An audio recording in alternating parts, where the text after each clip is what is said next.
the community.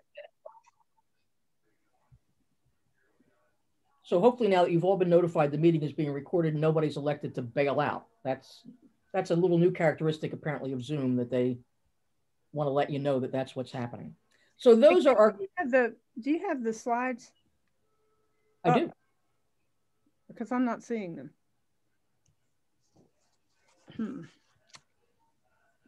Okay, wait a second here. Does everybody else have them up? I don't see them. No. There we go. All right, so now let's...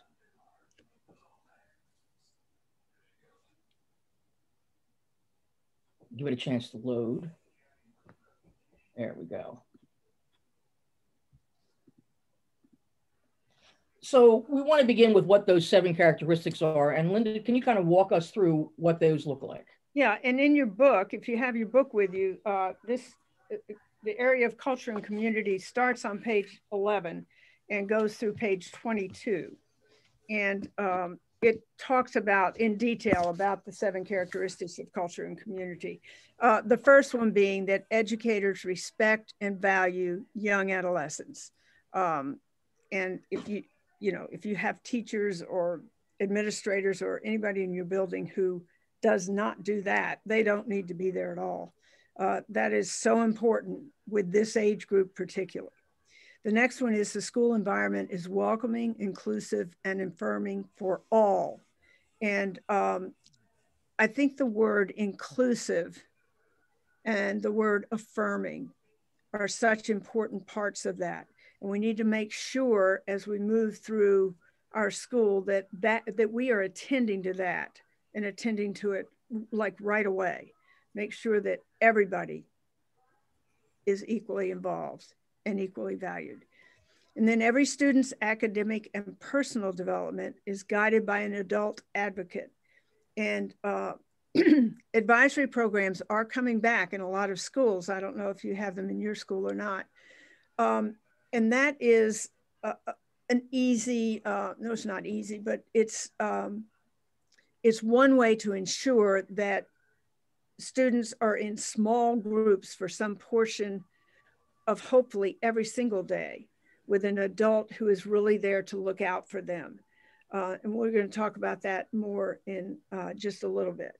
And then school safety is addressed proactively, justly, and thoughtfully. And again, how important is that? That's just essential to having a good functioning school.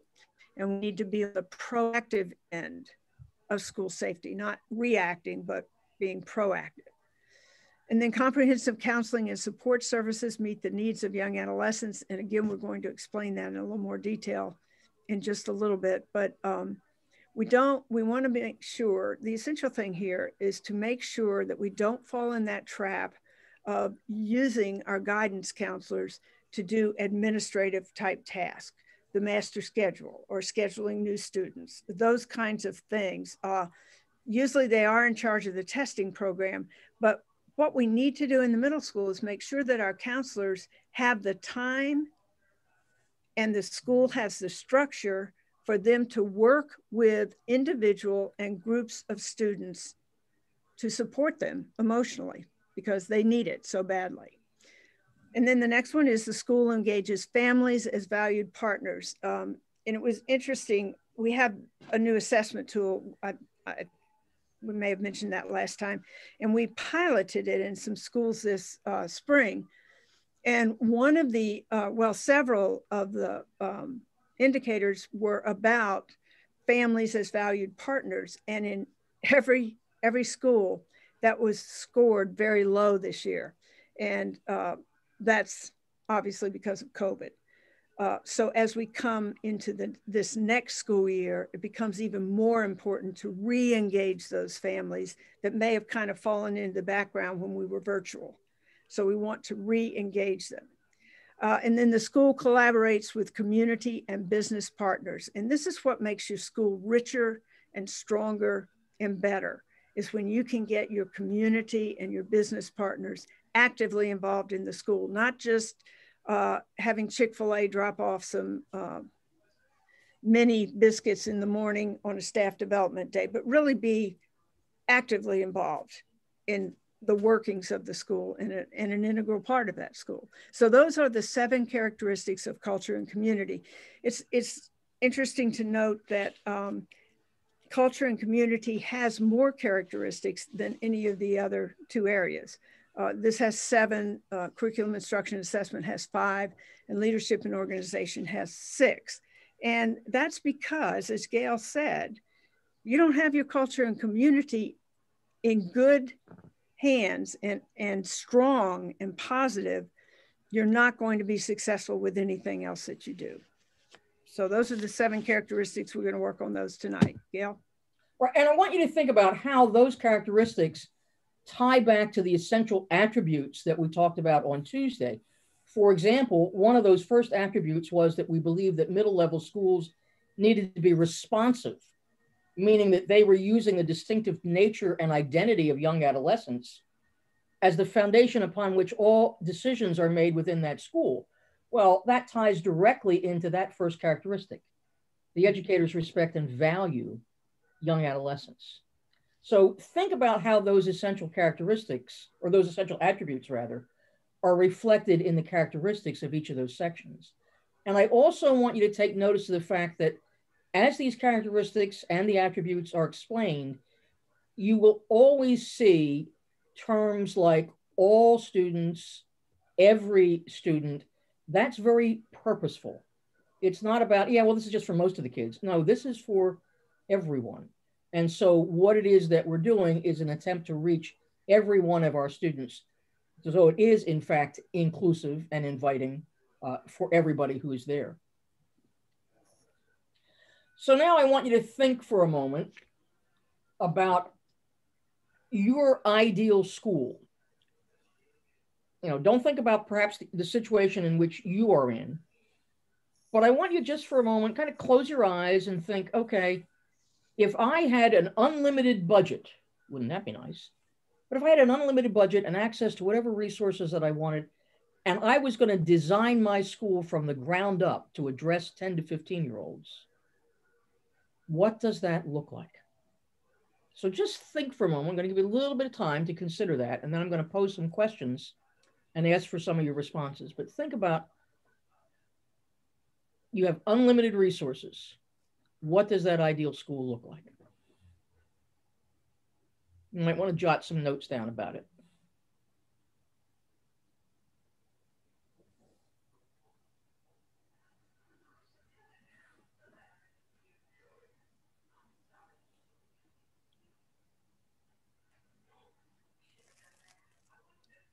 So if I'm coming to your ideal school and I walk through the door, what am I going to see when I get there? So here are some questions. And I would like you, chime in when you can. You have something that you'd like to offer to this. But somebody comes in the front door of your ideal school, and they're going to start to walk through that building. What do you want it to look like to students, to staff, to visitors? What do you want that to look like?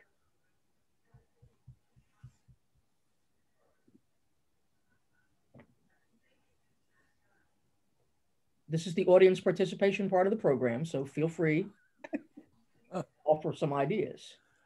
Well, I was just in a district office. It wasn't a school, but in the general greeting area was some artifacts of their students' work, which included a booklet of writings and drawings. And it just, even though there weren't any children to be seen because of the time of year, you could feel what happens in that school. So that was just a really great celebration. So if it's not a booklet that they publish every year, just the display of student work, not just exemplary work, but all work, so a scattering of various pieces of student work across all disciplines. And so that would be a part of it.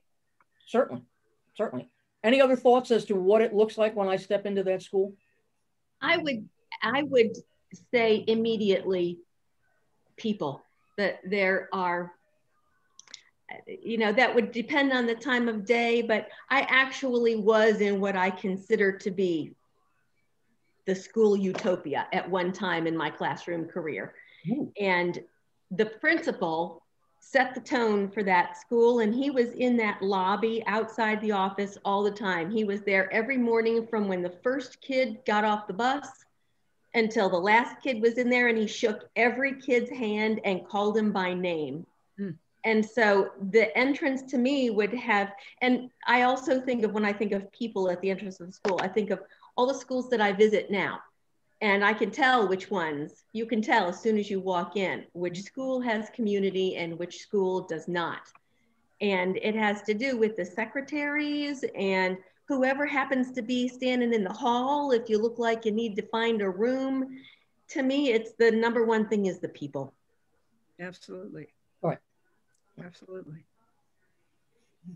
I want open spaces and flexible and comfortable seating and kids moving around and changing groups and sort of collaborating with a variety of people.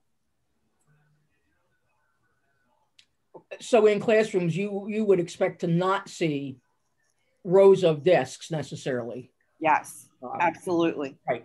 But the ability, and that certainly is one of those things we know that having active student engagement and using like cooperative learning structures is really facilitated when you have furniture that makes it much more possible to do that.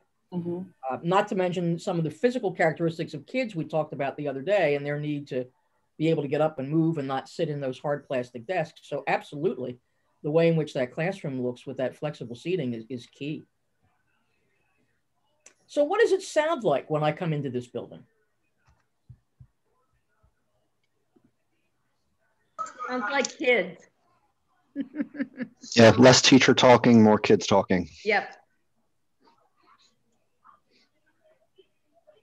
We call it a healthy hum, you know, like there's got to be kids' voices, you know, all the time, collaborating, talking, asking questions. Mm-hmm. What does it sound like when kids are passing in the hallways? Loud. Enthusiastic and friendly, respectful. Because they're loud and there's yes. You know, so you can kind of get a sense of what's the feeling within this building and the way in which kids are interacting with one another and adults are interacting with one another, that there's a nice tone to it. How about, have you been in buildings that, dare I say, pipe in like music, the elevator music in the hallways or in common areas? Mm-mm. All right, because oftentimes that can be a nice feature that you might hear in a school when you come in, that you might have that sort of background piece. I've been in individual classrooms, several individual classrooms where the teachers do that. Mm-hmm. Absolutely, absolutely. So how about the staff in your ideal school?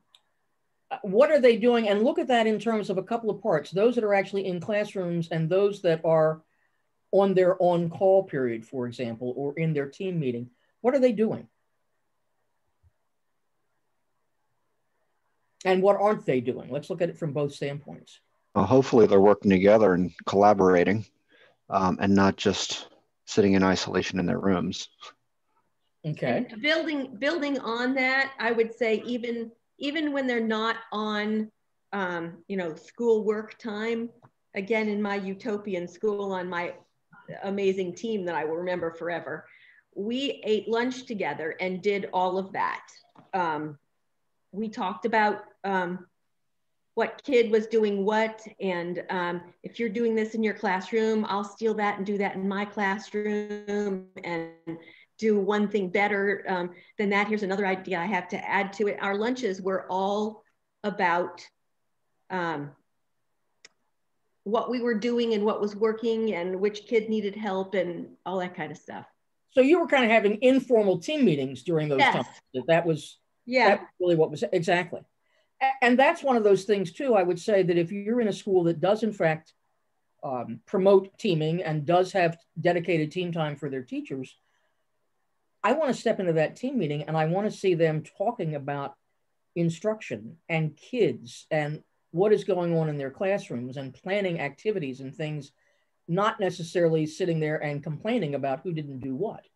So if staff do have access to that team time, that they are in fact collaborating in a positive way in order to move that agenda forward. I think it's important too that when you go into these schools, these utopian kind of schools, and you're looking at what the staff's doing, hopefully what you're seeing is a lot of positive energy, a lot of smiling, a lot of working with kids in small groups or on an individual basis, and trying to connect with them personally as well as professionally. Absolutely. And when you think about then what students are doing, some of you have touched on this already, that they are actively engaged in what's going on in the classrooms, or when they are moving from one room to another, that there is a standard protocol, if you will, by which students are moving throughout the buildings. And I know that was a challenge with many buildings this year when they did bring students back. They now had to consider changing traffic patterns within the buildings and making hallways and staircases one way in order to kind of promote the flow of students. So is that something, if you have those pieces in place, and I know some principals intend to maintain that, even though they may not have to this year, but they kind of liked the result of that. So are students aware of those things, and are they following those perceived protocols? There was always a story that struck me about a middle school in Southern California, and they were doing their required, safety drills. And so the one day that the drill was done, it happened to follow a time when there had been some rain, which I'm sure they would love to have at this point. And the kids had gone out for this drill. And as they were coming back in, without anybody prompting them, one by one, kids were taking off their shoes. Do you have any idea why they were doing that? Keep the building clean. Exactly. Exactly. Because in that school, they had 3 norms: take care of yourself, take care of each other, take care of this building.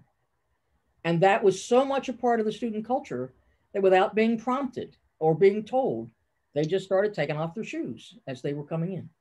So think about the way in which, the students are in fact also respecting the building in addition to the other people in the building.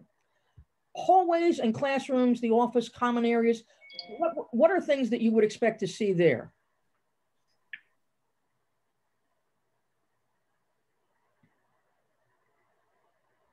I want to see a lot of student work everywhere.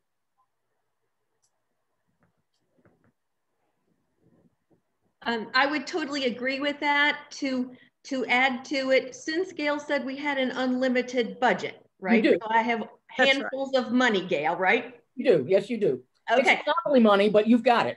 Okay. I built a new building with my money, and the tile on the floor and the pillars in the building and maps inlaid into the walls of this building were built based on the state curriculum, such as this building. This is a building I'm talking about that was built in Virginia. Okay. There's a compass rose. The center is a compass rose. They study the different columns in Greek. And so there were 3 different columns there that are those, I can't remember what they are. I used to teach Doric, Ionic, and Corinthian. Thank you. Yes, yes. Right in the lobby of that's in the 4th grade curriculum. And that they were built right in there. There was a map of Virginia. There was all of the things that were in the state curriculum were built into the walls and the decor and the structure of that school. It was phenomenal. That's cool. I like that. Yeah, what a fascinating way to bring the curriculum alive and help to make it relevant to the kids. Right. They walked past it and pointed it out to each other and connected it to what they were learning in their classrooms. Exactly. Exactly. So, and I think too, as you go through some of those common areas, you want to see things that are celebrations of student achievement. If you do, a student of the month program, or if you have an outstanding citizen of the month, or whatever it might be, ways in which you are celebrating student accomplishments and student achievements. And certainly, as we've already mentioned, that there's lots of evidence of student work that is displayed really all over the place. And again, when you do that and you're giving that student voice, they now feel that they do embrace that building, that it is theirs. And that makes a difference in how they feel about wanting to come and spend time in that building. So I think when you put that all together and you start to look then at the mood or the energy in the building, you sense it the minute you walk through the door. If I come into the door and I'm not greeted by anybody, I walk into the office, I have to stand there waiting for somebody to acknowledge that I'm there. Right away, that's saying to me, this is not a responsive building. They're not looking out for those folks that are coming to visit. They're not looking out for students. And is that a feeling that permeates throughout the building?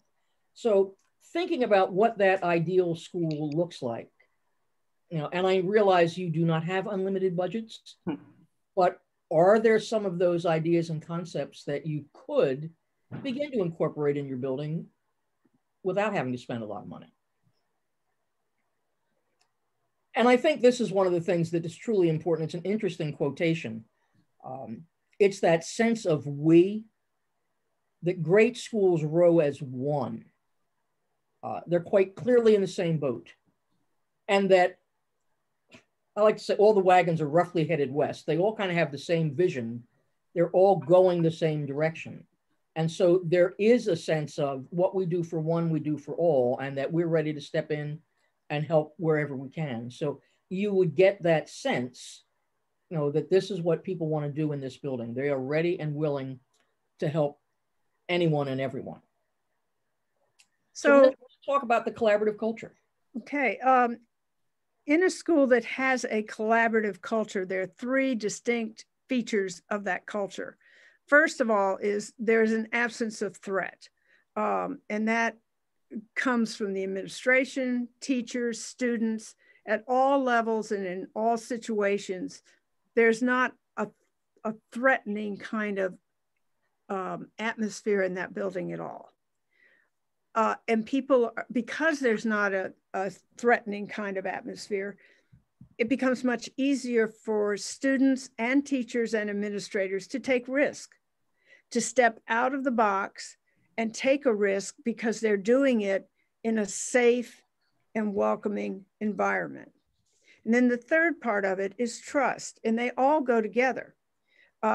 You're not going to have a culture where people take risk unless they can trust that it will be okay to do that, that there will be people there if they fall down, if it doesn't turn out the way they wanted it to, there are people there to pick them up and help them out and tell them it's okay.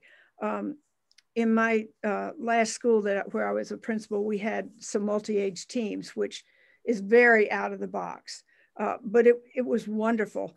And when we were setting that up, the superintendent of our district came out to talk to us. And he said, I am giving you permission to fail. Because if you don't have some failures in doing this, then you aren't doing it correctly and you're not doing it wholeheartedly. So the fact that we had that sense of trust from him enabled us to do so much more than we could have done otherwise. So I think from an administrator's viewpoint, it's so important to set that tone with your faculty. It's important to set that tone with your parents. It's important to set that tone with the students. And in turn, the teachers also need to do that with their students. So those three elements really come together to make up a good collaborative culture in a school. Does anybody have anything they'd like to add to that? Well, just to follow up on that piece, think back to this past year. What was something that occurred that many teachers were forced to change on a dime and had to feel comfortable taking some risks and know that they were not going to be punished if they didn't succeed? And so they had that trust. So what did teachers have to do? I don't know if everybody was comfortable, but technology certainly was a big piece that people had to move into. Absolutely.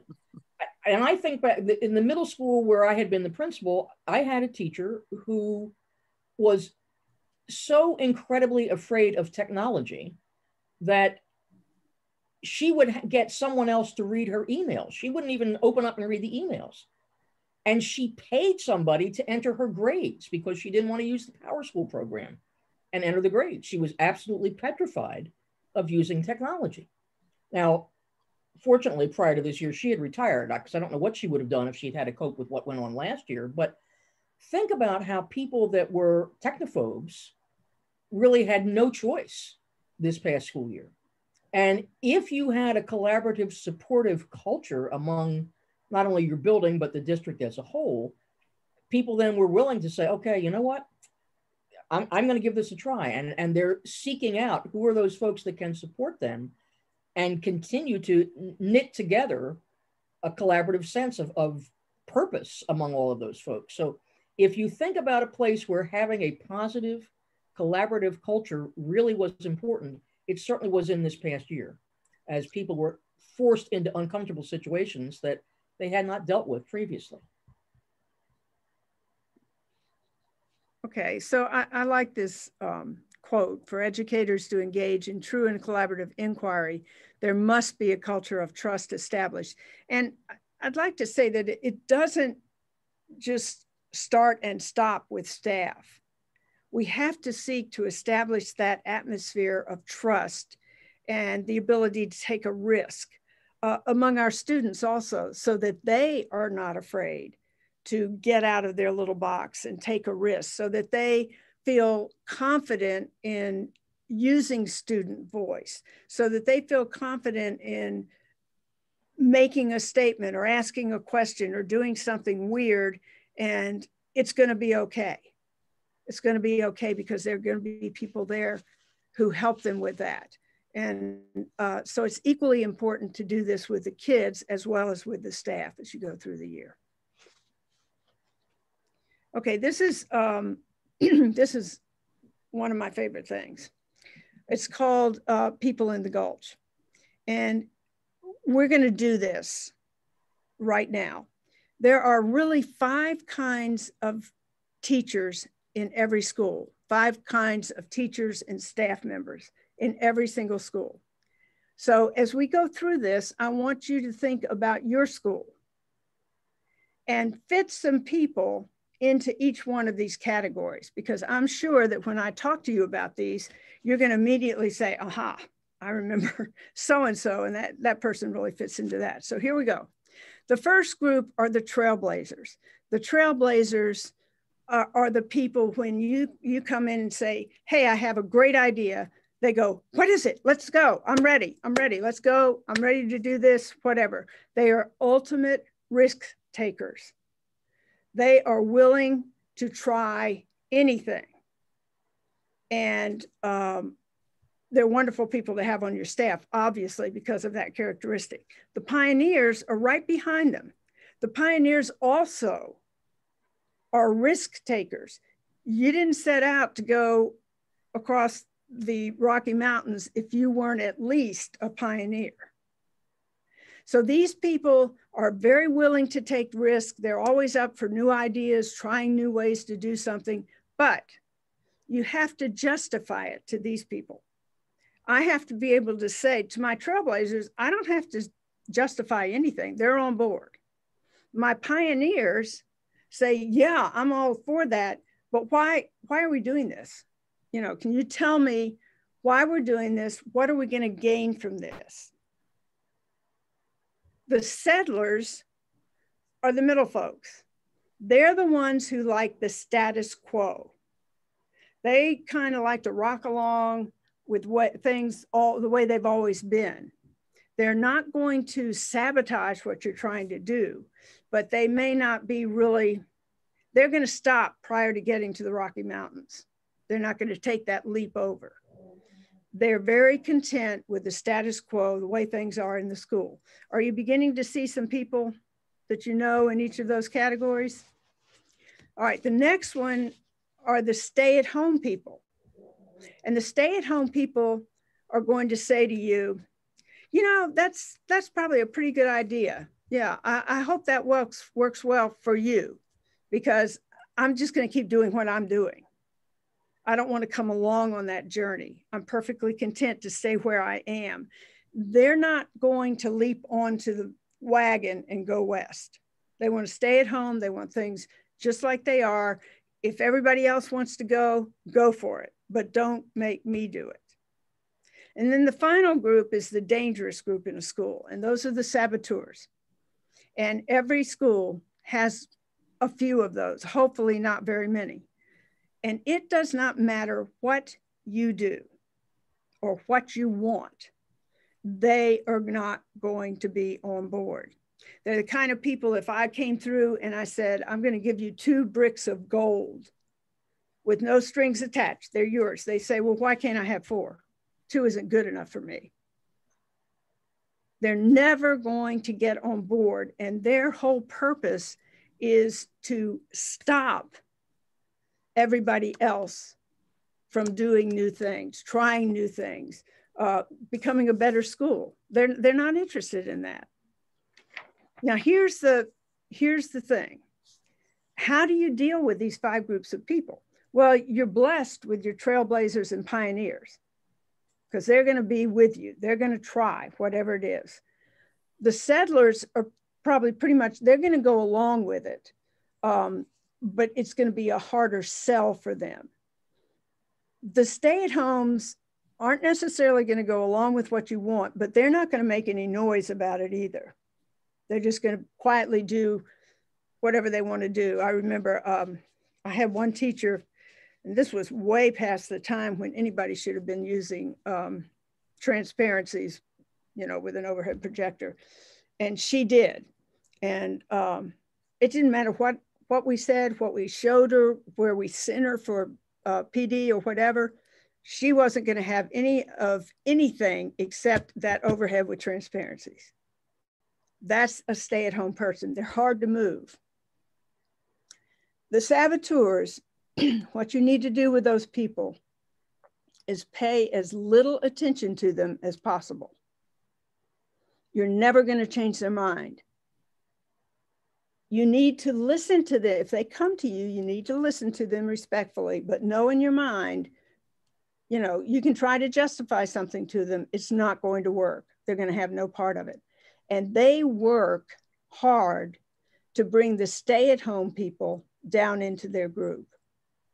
They're always actively agitating and churning things up to thwart progress, to make other people look bad.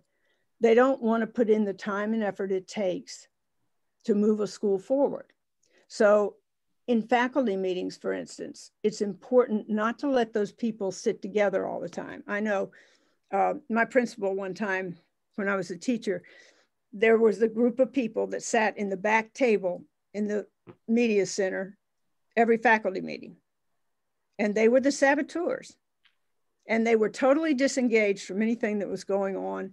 And they were back there making snide remarks and whatever they were doing. So one day, and she always stood at the front of the room and conducted the faculty meeting. Well, one day she came in and they were back there in their little group and everything was fine. And she started the meeting. And as she started it, she picked up all of her stuff and she moved right back to their table and plunked it down in front of them so that she was right there where they were.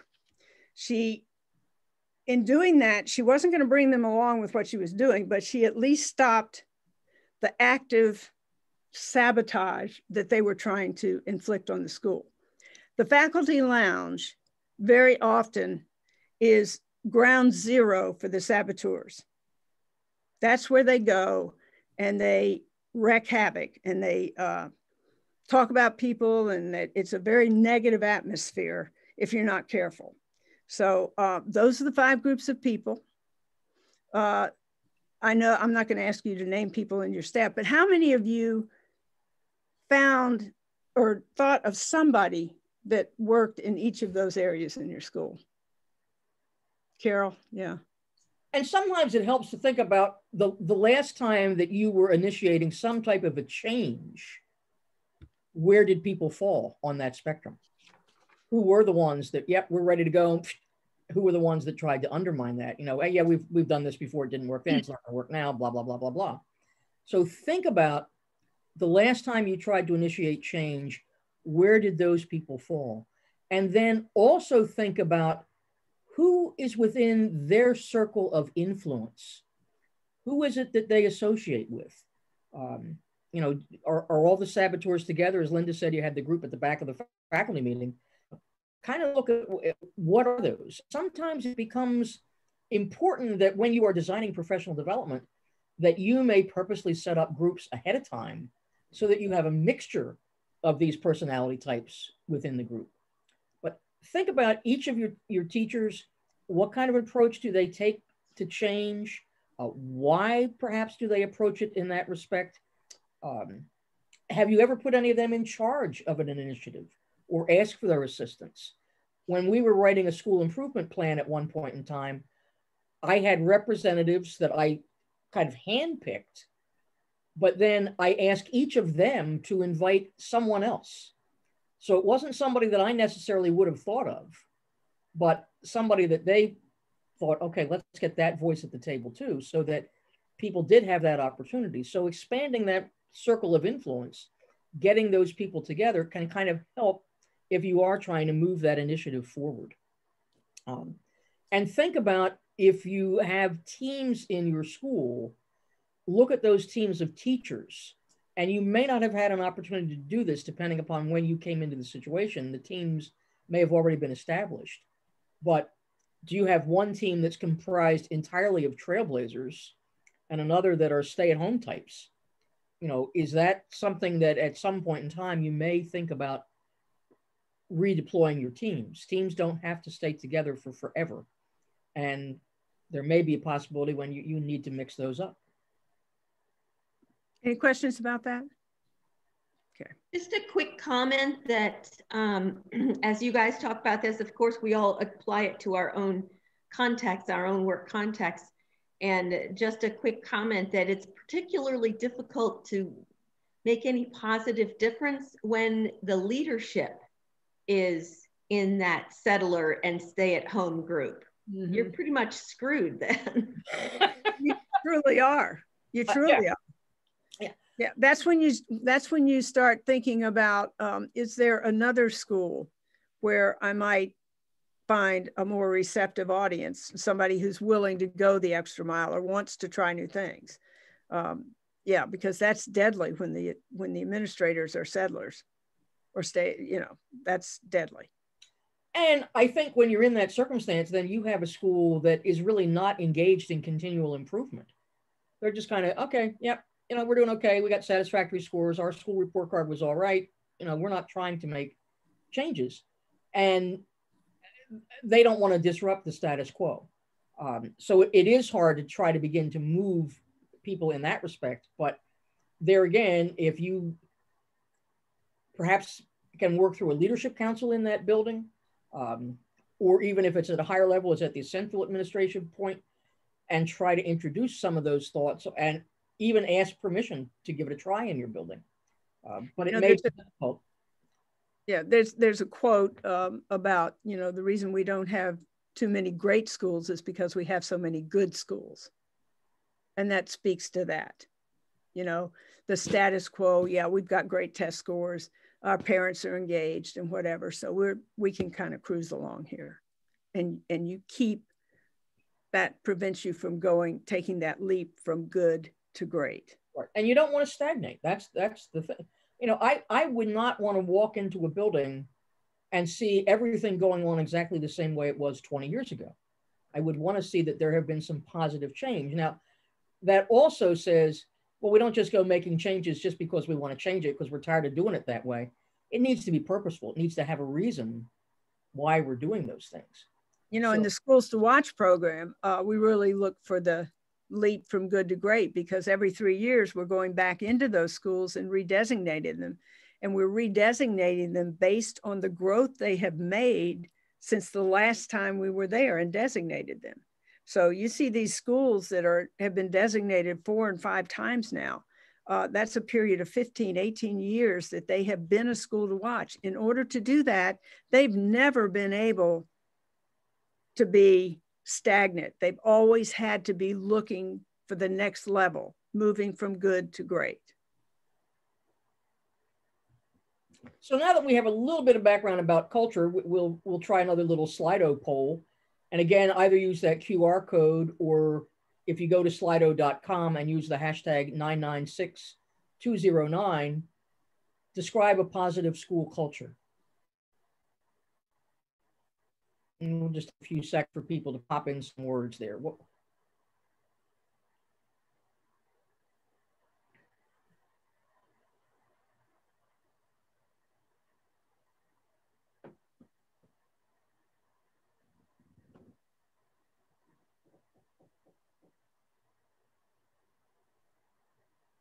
And then there again, as you look at those terms, my question would be, how do you know that that's what you're seeing in that school?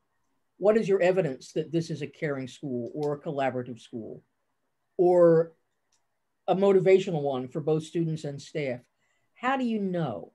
So that if you're looking for those things as evidence that this is a positive school culture, what's really the example? How do I know that? So we're thinking about what it is that's really making that school stand out, because it truly is a positive culture that is accepting of everybody. I think I would add high energy to that too, as a characteristic. Good high energy. Yes, positive high energy. Yeah, absolutely. Yeah.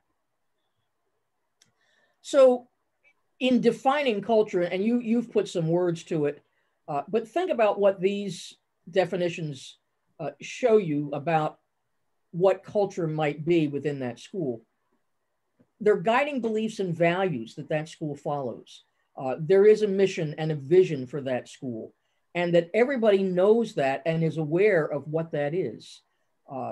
They have a sense of that. It's something that is prevalent throughout the building. And you get that sense of how that building feels when you walk into it. What do they value, and what you're going to see in that building, in the hallways, in the classrooms, that's going to be some evidence of what it is that that school thinks is important. Or you look at that school's schedule, that's going to give you an indication as to what do they believe is important. How much time are they allocating to the unified and related arts, or the special subjects, or whatever you choose to call them? How are students accessing counseling services? What are the values that that school really is standing for? And how do they contribute to that safe learning environment? One of the things that it mentions in the current edition of This We Believe has some suggestions about whether or not schools ought to have school resource officers. Any of you that have had experience with having school resource officers in your building? And how has that worked for you? At New Brighton Middle School, we do have a resource officer, and he actually participates in the summer with our flag football team. And given the current state of our country, it's been nice to see a positive interaction with a man in uniform and our youth. And I think it has helped them maybe consider some extracurricular activities they may participate in the evening or on the weekends. And it's great because he'll just pop into our classrooms and say hello and go about his day. But he's been a wonderful addition to our school. And it certainly can be that really does, they can become a valuable member of the staff and not viewed as the heavy, if you will, but they are supportive of everyone in that building in a positive fashion. So having them being able to participate in those kinds of activities and send that message can be really important. And they can also be very valuable working with parents. Also, ours was wonderful in working with the parents as well as the students, brought about some really positive changes. And certainly one of the other things that you're thinking about is, how are you seeing staff working with students? If I'm in my classroom and I have students working on a cooperative learning project and they're all busy and I'm sitting at my desk marking papers or reading a book, that's not really the type of interaction I want to see from the staff standpoint. I want that teacher up and moving around and circulating and providing assistance. I would like to see staff as much as possible, and I realize everybody has their own concerns and issues, but how much can they be supportive of students at co-curricular and extracurricular activities, and take a role in that so that they really become enmeshed in what's going on in the lives of their kids. So think about all of those things that fall into what culture would be. So Gail, yep. With that, just going back to culture within the Schools to Watch process, when we're looking at school culture, you're going to see consistency from area to area. So when you're going to see teachers working with students from team to team to team, it's not just one or two different groups.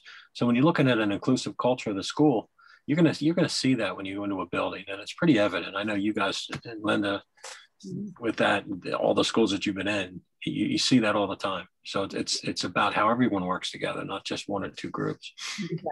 Exactly. And if you look at this chart, this is something, if you look at school culture and you could put it into these four categories, that it is a collaborative culture, or it's kind of contrived, it's sort of artificial, and we've kind of got some things in place there, but it really doesn't permeate the entire building, or something that's dictatorial. This is all top down, and you are going to come in and be happy because I said you were going to come in and be happy, not because we're all in this together and where there is a sense of we, or that isolated piece, as Bruce was just talking about. If I'm seeing that with one team where they're really working that way, but that's not happening across the building, then that's not a school-wide culture. So one of the things that I might ask you to consider is have your various stakeholder groups chart where they think your school culture is as being collaborative or contrived. You know, get a sense from that. And there are lots of tools that you can use out there that, you know, you can get climate assessments, culture assessments for the buildings, use those things, or, you know, you can always take a look at the school assessment that AMLE has and get some feedback about your culture there. But think about not just how you would describe it, but what about the other stakeholders within your building? So how are they looking at culture?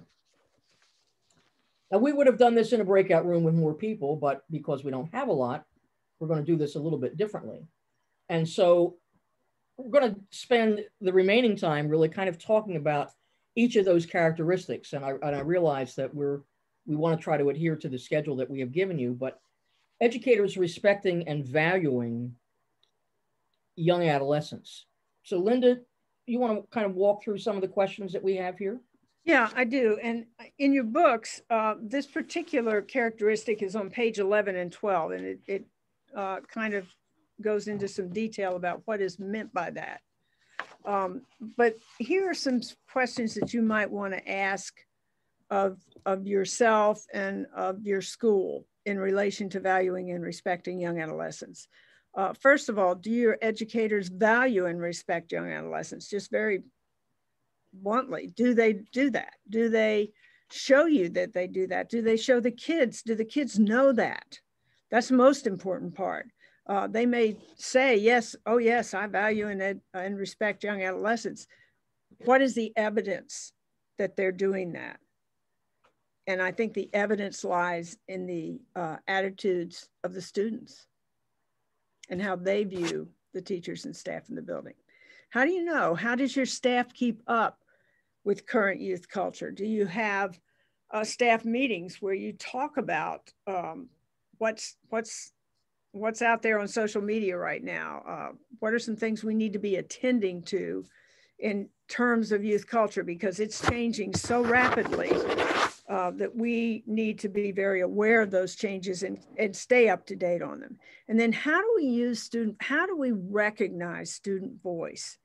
And how do we make that a part of the culture of our school? Student voice is so important. Kids at this age need to have voice in what and how they learn, in how the school is set up, and some of the different ways it operates. There's so many ways we can involve them, give them that voice. So it's very important to recognize that and to always be looking for additional ways to provide those opportunities for kids. Any of you want to chime in and say something in respect to your school or your situation that kind of works with one of those questions?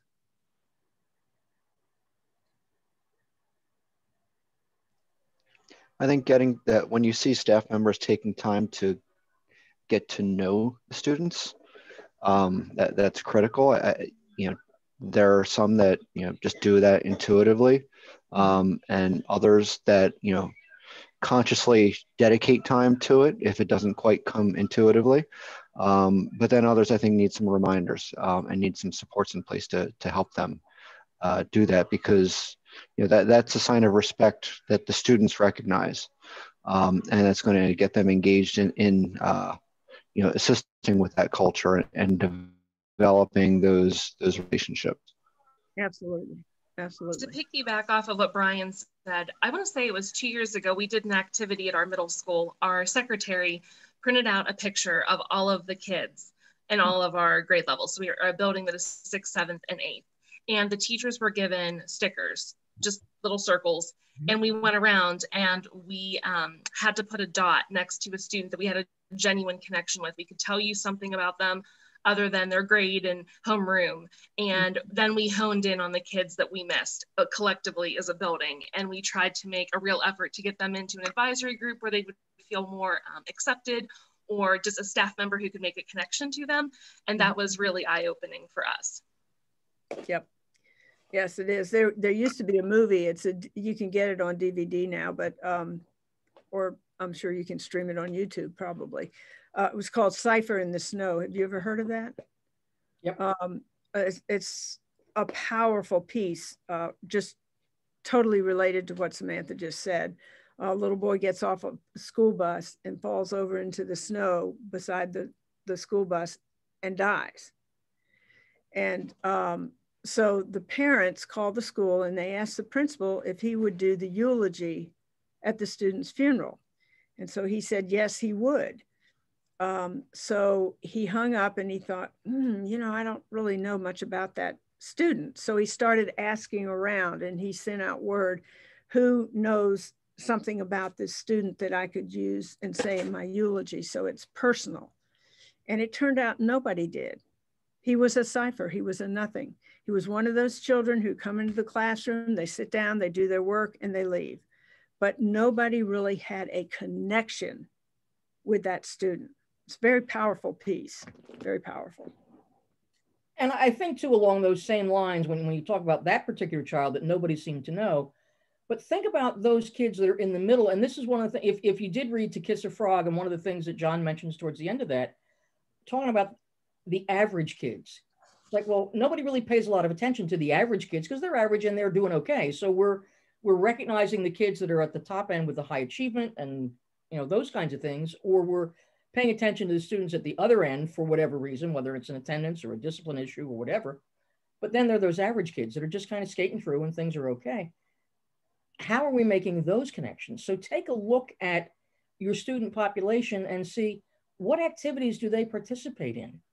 Are there those kids that are participating in absolutely nothing?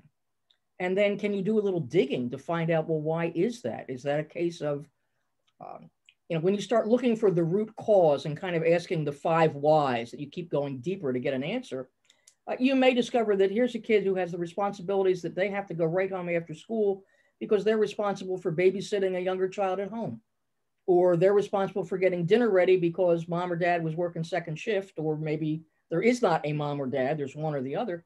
So really kind of thinking about those things. So getting a sense of who each of those kids are. And the caution here is that is not just the role of the school counselor. That's where your teams can become critical in terms of how you're looking at what's going on with kids and recognizing what each of them is doing. So Gail, I would say when we look at this piece, in order to get the teachers to really respect young adolescents, they need to go back and they need to do what we did last week or on Tuesday, is they really need to understand the characteristics of kids that start on page 57. Because kids are doing things because, you know, they're kids and that's just the way that they are. Right. And they really need to understand that. So that's a real plus for schools to really do some work with the staff on the characteristics of young adolescents. And it's not just good enough to say, oh, well, they're going through a stage, they'll grow out of it. Well, yeah, Absolutely. they are going through a stage, but how do we help them through that? So how do we take that information that we know about their developmental characteristics and how do we turn that into action within our buildings? I can't tell you how many times as a principal I would hear from an elementary principal, God, this kid is awful. He's terrible. And that the kid turned out to be one of the best kids we've ever had in the school when they finally came to the middle school. And just because of their experience at elementary. Right. So it's, you really need to understand kids. And there are lots of great little like student inventory assessments that you can do with kids at the beginning of the school year to kind of find out some things about them. What do they like? What are their interests? What name do they prefer to be called by at school, if that's something that you can do, to kind of get some background on those kids. And then oftentimes in a teaming circumstance, I've seen where teams write every kid's name on an index card, and literally at the team meeting you do a draft, and everybody goes around and picking cards until we know that every kid on that team now has at least one teacher who's going to be following up with that small group of kids. So that may not be a formal advisory piece, but you're kind of creating a little bit of an advisory notion in there to be able to do that and just to check in with them. And it doesn't mean you have to spend a lot of time, but that may just be, it's a little check-in at the beginning of the day, or have them stop at the end of the day just to kind of take the temperature and see how things are. So if I could speak on that just real quick, and actually I value most the inventory that I give at the beginning of the school year, because it's, there's some real light questions, and then there's questions that if a student feels so motivated, they can go as deep as they want to. And when I'm looking through that, I think it's great. You got a cute puppy named Fluffy, but I'm looking for red flags so I can put those systems of support under those kids. And I will go on to tell my quick story just to put the exclamation point upon the importance of all staff just really looking out for those red flags. It could be that a student wrote in an assignment and there was something just a little off, not letting that go, and really just, again, if we need support, if that student needs the support, to be able to get it for them. At the end of the school year, one of my favorite things to do is have the students write a thank you note to somebody, a staff member that, just had their back. Somebody, it could have been you're having a bad day that day and they just smiled. Could be something as light as that, or something that, whatever it might be. And selfishly, of course, I read them all, not to snoop in their business, but what's important for kids. And then I just kind of like anonymously put them in everybody's mailbox, and it's a real feel good. And the one year I had a boy who didn't want to write to anybody, but wrote the fact that he had nobody to write to because nobody was there for him. And of course, I don't need to be somebody's everybody's somebody. And I get that we're not all that person. But it really struck a chord with me. And of course, it's the last day of school. I'm not even reading these things until the kids are out the door. But that child sat with me for 180 days. This is where I might get emotional. So you might be able to predict where this is going. So the next school year, I was like, well, I'm going to check in on this individual, see how his summer was, see how his year's going. And it kind of just slipped my mind until I was like, okay, I need to go check in with a student. And by Monday, he had taken his life. So it's not to say that I could have saved him, but I just feel like, it's don't leave any rock unturned, and if it smells a little fishy, then teachers, I'm also a member of the SAP team. I've had that very personal experience. So like, I know everything and what's in place, but you never know who's privy to that sensitive information, but doesn't have the tools to be able to say, that doesn't feel right. I need to pursue that. Mm-hmm. So it's everybody's. And Gail, I'm just putting the exclamation point on your statement that it's everybody's responsibility. It's not just the school counselors. And think how important that will be this year as kids may be transitioning back to face-to-face instruction, in some cases for the first time in 16 months. And what types of losses have they experienced in this past 16 months? Have they lost family members or friends, or have there been issues within the family where there's been a loss of a job or thing? How have those things impacted those students, so that when we really think about trauma-informed instruction and the importance of social emotional learning, probably this year more so than ever, those things are highlighted.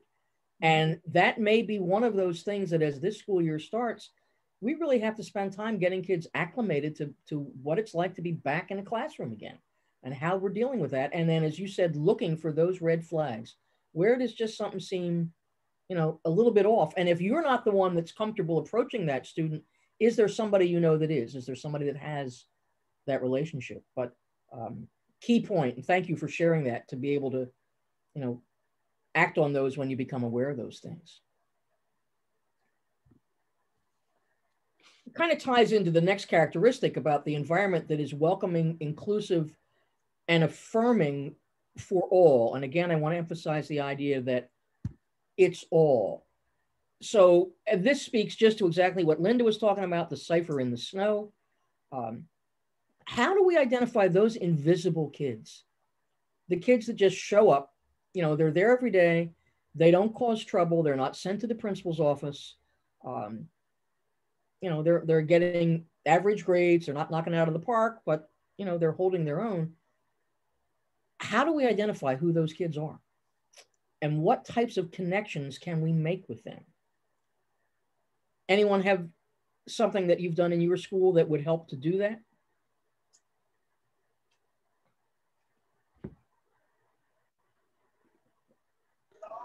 We did something in one of my former schools that very similar to what Samantha had mentioned, with you know, going around as a staff, identifying students that we had connections with, and then kind of looking at those kids that didn't have connections. And we actually you know, kind of divvied up those students to make sure there was somebody that was going to work to develop some kind of connection with them.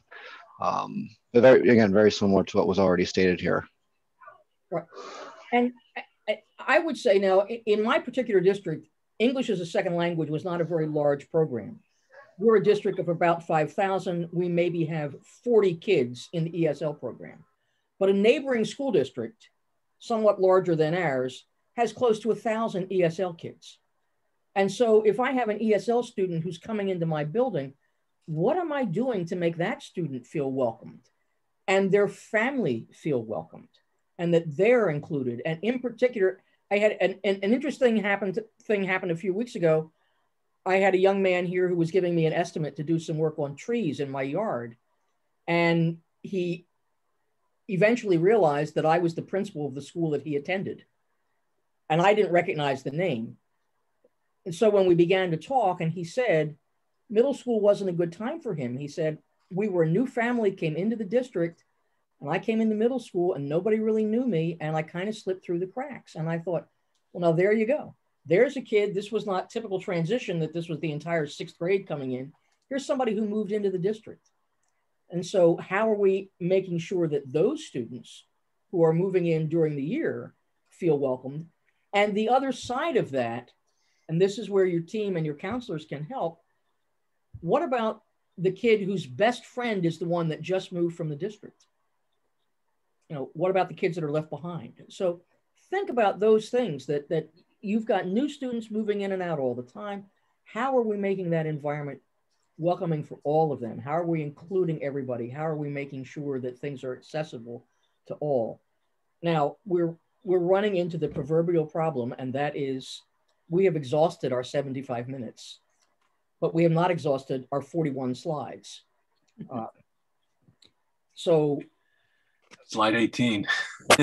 Yeah, so you know, there are a couple more we could go through, but again, I want to be respectful of folks' time.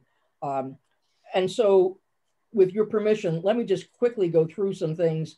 We'll put this out there that you can access this. And certainly, as we've said, please feel free to reach out to Linda or me if you've got questions. But, and some of these we've kind of touched on. But I want to spend just a moment on this, engaging families as valued partners. And if you're not familiar with it, Google Joyce Epstein's framework of parent involvement and ways in which you can get parents involved so that they become active, involved parents, not just those who show up for the parent-teacher conference or come to see the school concert, but what are ways in which we're including them, because they're going to be valuable allies for you. And you want to make sure that they're supporting what it is that you do. So take some time, look up Joyce Epstein's framework. And then, Linda, if you want to mention just a little bit about the school community partnership piece. Yeah, this is another very important relationship for the school. And the important thing, and I touched on it earlier, is that partnerships are not just one way. I think we struggle with that sometimes. How do we get partners to be meaningfully involved in what we're doing in the school? And there are a lot of ways you can do that, but it's important that it's a two-way street. And you can see on this slide some of the things that come about when you have that two-way street for school community partnerships. And I was just going to give an example of a way that we used in our school that was really kind of bridged that gap from the one-way thing where Chick-fil-A was bringing in food to a really deep level partnership. And that was, we had some kids who were kind of falling through the cracks academically, and they weren't in special ed or anything like that, but they needed some extra help. And so we began reaching out. Several companies in Atlanta, Coca-Cola, Georgia Pacific or whatever, they have requirements for their people to do some community service. So we reached out to them, but the most important group we reached out to were retired educators. Do not overlook that group. If you, once a teacher, always a teacher. You know, I'm old now and I still haven't retired. I use every opportunity I can to get together with kids and still be involved. We reached out to those people, and the retired educators were all over this. And we set up a time before school started every day, and then like 15 minutes into the school day. And then again at the end of the school day for these people to meet one-on-one. We had one-on-one relationships between these kids and an adult. And they did things like they were there when the child arrived at school on the bus. They were there when that child got off the school bus. And they talked to that child, made sure they had their assignments, they were set for the day, were there any problems, blah, blah. And they worked with them also on some of the assignments they were having difficulty with, and were able to help them that way. They were there at the end of the day to make sure that those children had what they needed in order to go home and do what they needed to do at home. They started calling them at home. The relationships grew so deep and so meaningful. And I don't know who it was more meaningful for, the kids or the adults. The adults, I mean, it was just powerful. So that's a good way to involve partners in a meaningful way in your school. Get to those retired educators, because they're out there and they still want to be working a little bit. And we've just put up a few ideas of folks that could be potential partners, and you look at your community and how they could assist. One of the things that I'm working with our local education association at the moment, or educational foundation rather, and we have decided that we wanted to kind of put together a business directory of all of the businesses that are within the Ridley School District, so that we could identify the realtors, we could identify the dentists, the physicians. We could take a look at, say, even things like the trades, HVAC people, automotive repair places, looking at potential partners for things that not only when we were looking for sponsorships for an event, but also if we were trying to build things into a career path within the school. So looking for various ways to capitalize on those folks that are out there in the community, make them feel a part of it. So there are plenty of potential partners to be taking a look at. You know, if you're close to local universities or colleges, how could you utilize students that are in undergraduate programs for teacher prep? How could they be part of what's going on in the school?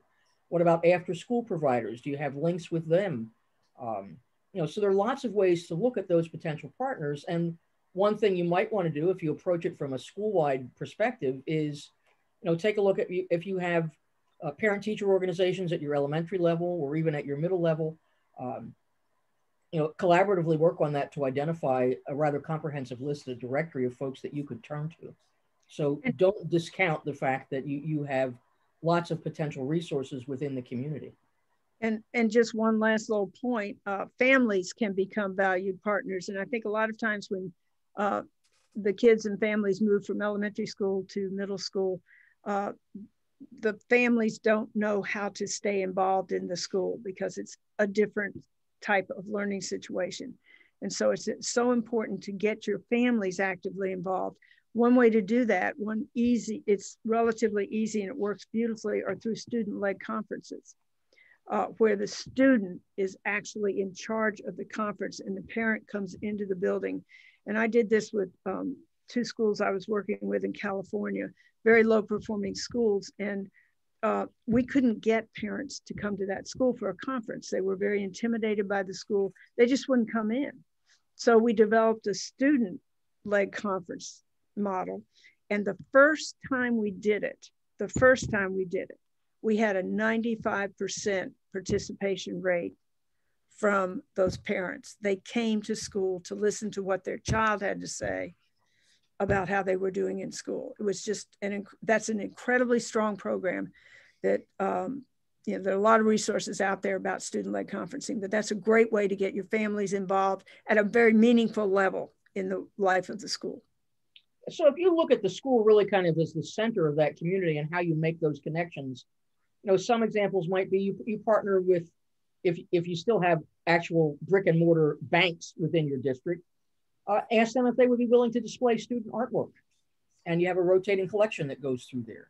If you've got senior citizens groups that meet, perhaps you could take a musical group out to them and they can perform at the holiday time or at some other time of the year that they go and just provide some entertainment. Maybe you have art students that could draw placemats for a local restaurant and laminate them and give them to them, so that lots of ways in which you can set up some rather simple partnerships, don't necessarily cost a lot, but begin to develop a two-way relationship from the school to the business and back again. So it does become an important way in which you can support the growth of the school. Gail, if I could just throw in a real quick, another example. In several places that I've been, we developed, I can't remember what we called it, wasn't really it wasn't called a partnership, but it meant that with smaller, not large nursing homes, but smaller private ones. And I would pair my 4th and 5th graders with one resident there.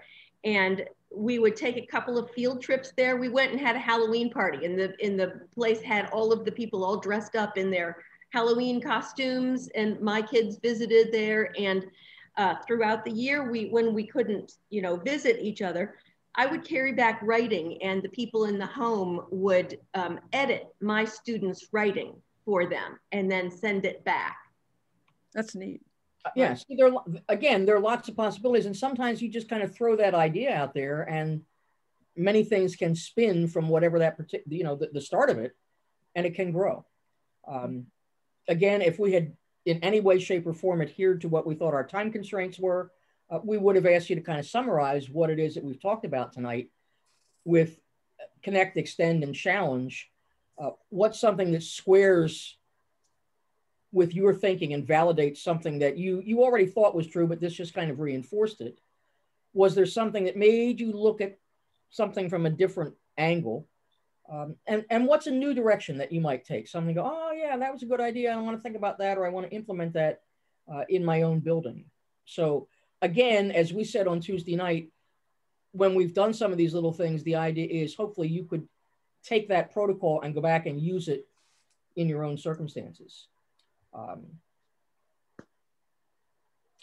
And again, building a positive school culture is everyone's responsibility, everyone's. And it goes back to what we said at the very beginning. The minute you walk inside the door of the building, what is that atmosphere? What is the culture that you're beginning to sense?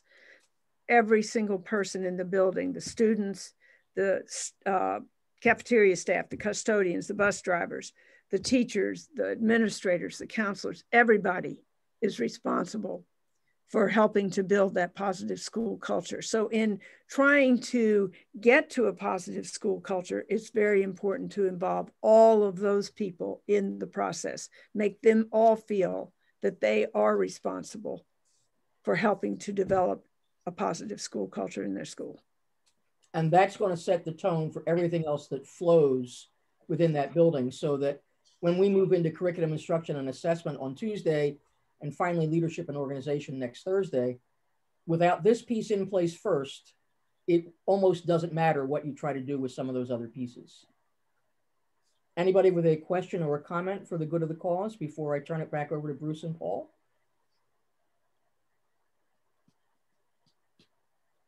Okay, so Bruce and Paul. Yeah, I just want to thank everybody for being here tonight. It's, you know, there's so many great ideas. And when you have a large group and you get passionate middle level people together and start to brainstorm ideas and throw things off each other, I encourage you all to do that, because there's so many we could have talked for hours on just these first that we just went through, the first criteria. So it's really important, but I want to thank you for being here, because this is really an important topic, and hopefully you'll have an opportunity to work with some of your staffs and just talk about middle level, just talk about kids and you know, how kids learn, look at the characteristics, look at each of the criteria as we go through this. You know, it's really, really important. But, you know, thanks again, and we're going to see you again next Tuesday night. I know we have a couple more that are registered. I think they'll be here on Tuesday next week. But we'll be Tuesday the 3rd at 7 o'clock. And as you can see, we're going to be doing curriculum instruction assessment, which is the next section in the book when you look through those books. So thank you all so much. And Gail and Linda, I can't thank you enough for sharing your expertise. And I know, Linda, when you were talking about that school in California, you said it was somewhat of an underperforming school. It was a very underperforming school. I know that school. I know the work that you did with that, and it was incredible. The work that happened in that school district. So, but I want to thank the two of you for your work. So with that, thank you all so much, and we'll see you next week. Thank you. Thank you. Thank you. Take care. Yeah, absolutely. Thanks, everybody. Thank you. Thank you, Carol.